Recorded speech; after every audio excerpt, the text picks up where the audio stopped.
Hola a todos, somos estudiantes del Instituto de Educación Digital del Estado de Puebla. Estamos estudiando la licenciatura en Pedagogía y actualmente estamos cursando el primer cuatrimestre de la modalidad sabatina.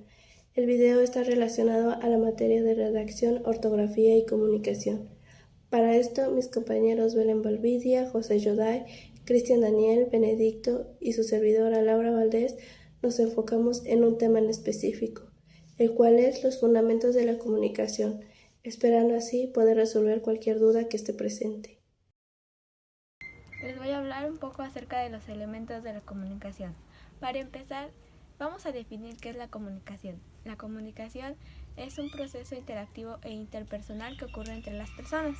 La comunicación es un proceso por el cual se traslada e intercambia información entre un emisor y un receptor.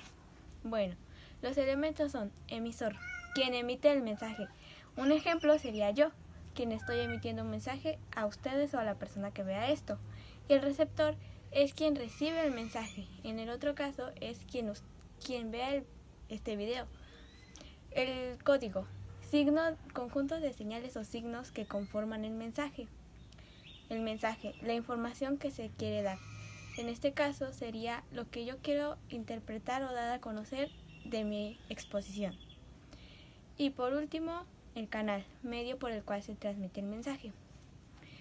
Tomemos otro punto en cuenta, que la comunicación se divide en dos, en verbal y no verbal. La verbal es la cual es hablada, como su nombre lo dice, verbal es hablada. Un ejemplo de estos es esto, una clase. Y en estos puntos podemos ver los elementos de la comunicación.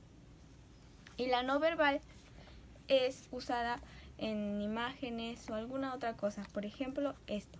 Como nos podemos dar cuenta, vemos una torre, que nos podemos imaginar que es el desplome de las torres gemelas. La comunicación puede ser utilizada para regular la conducta de los demás y asimismo facilitar su adaptación a la sociedad, como cual existen algunos tipos de funciones comunicativas, como es la función referencial o representativa, que se presenta cuando el emisor desea emitir algún mensaje, como por ejemplo, cuando decimos el trabajo estará listo para la siguiente semana, o también cuando decimos el café está listo.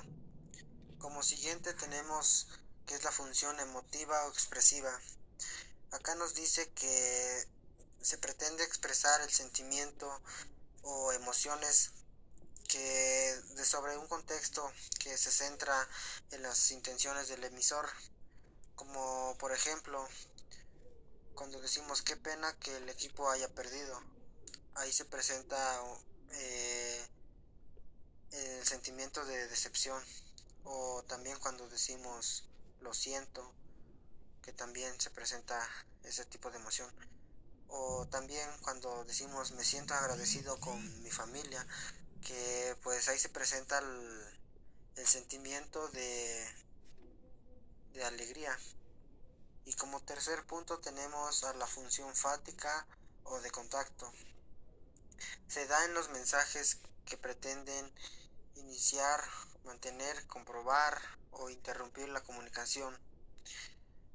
Son como los saludos, la despedida, las felicitaciones y también las llamadas de atención.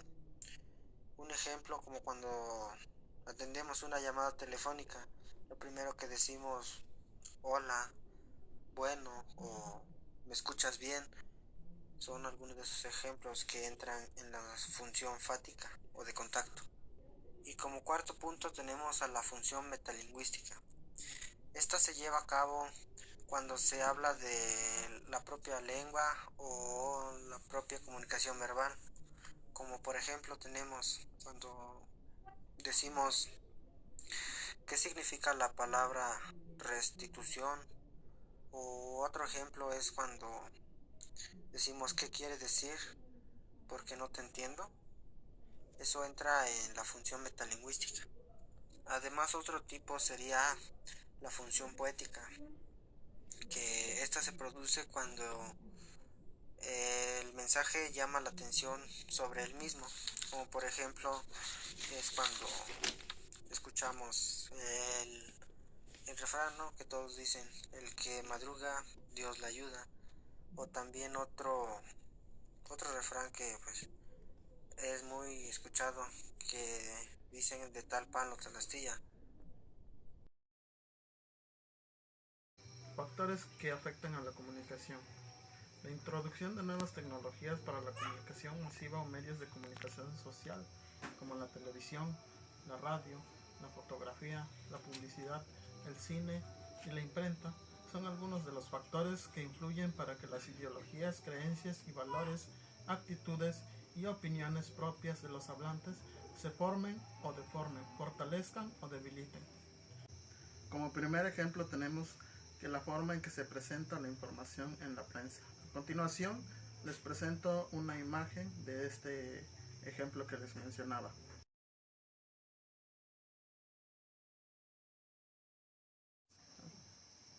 Como segundo ejemplo, los mensajes propagados por la televisión contradicen ciertos principios morales. A continuación les presento un video. Tenemos que mocharle la mano al que robe, así, de simple. Yo presentaré una iniciativa al Congreso, a ver si los diputados de ellos se atreven a aprobarla. Necesitamos mocharle la mano al que robe. Factores como los mencionados pueden resultar como interferencias o ruidos para que una comunicación se dé con éxito. Un ejemplo claro es cuando la maestra o el maestro está dando su clase y varios compañeros están platicando de otros temas, por el cual distraen o interfieren el mensaje que otros compañeros sí quieren recibir. La comunicación verbal u oral. Cuando escuchamos la expresión verbal u oral de una persona, de inmediato formamos una imagen de ella, al principio parcial y luego total, ya sea errónea o verdadera. Influye mucho en lo que es el tono de voz, la articulación verbal de las palabras, el léxico, el vocablo, los gestos, la coherencia en de emitir ideas. Todo eso refleja la madurez, la capacidad, la cultura, el nivel socioeconómico y la coherencia de un hablante, cuyas estructuras cerebrales han desarrollado de manera de adquisición, es decir, adaptando el uso de la estructura lingüística, la cual permite comunicarse por esa vía con otras personas. Para que ocurra la producción del habla, la emoción da señal al cerebro, que va dirigido a los músculos articulatorios, que debe de actuar al unísono para producir determinados sonidos hablando. El texto, contexto y discurso son términos que corresponden a conceptos propios de la lingüística textual. Estas surgen a finales del siglo XX y en ellas se sustituye a la oración como unidad de análisis por el enunciado, visto en una conversación al texto y el discurso como unidades básicas para la comunicación.